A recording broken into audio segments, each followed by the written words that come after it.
Hey guys, welcome to Wahaca, Kansas town. My name is Kiran. Today I'm gonna show you how to do marinated mushroom. Hello guys, as you know, we're getting some really great quality mushroom mix, and this recipe, it's all about making them shine by following some key points to get the best from them.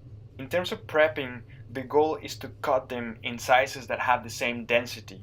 For example, oyster mushrooms are the lightest, so their pieces are going to be a bit bigger. Then chestnut mushrooms are the heaviest, so their pieces are going to be a bit smaller. Depending on the size of the chestnut, you're going to cut them in 4, or 6, 8, or 12 pieces. Then shimeji mushrooms are somewhere in between, so you're going to cut them the base off and then just pull them apart with your fingers. And the enokis are so thin that what you need to do is pull them apart and then set them aside. For the marinade, this is a quick way to make yourself some ginger juice.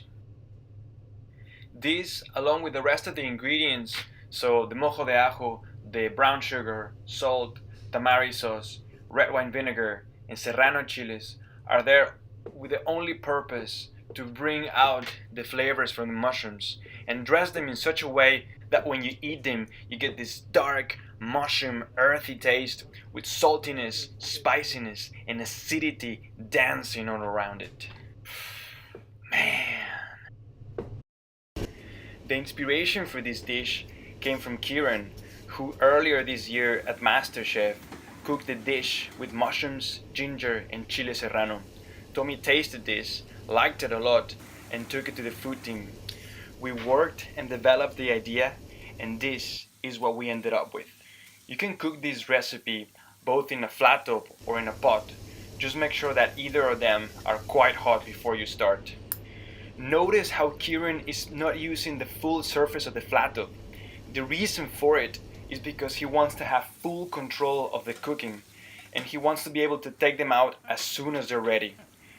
Also, he wants to give the mushrooms a lot of space so that they fry and not boil when they're on the flat top.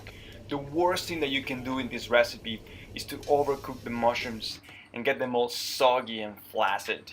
Now look how you can still recognize after cooking every individual piece of the mushroom mix.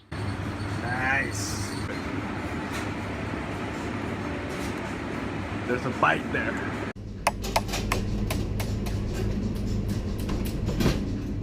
When plating, just make sure that you don't put a lot of whipped goat cheese. It needs to be a thin layer. Remember, the star of the show are the mushrooms.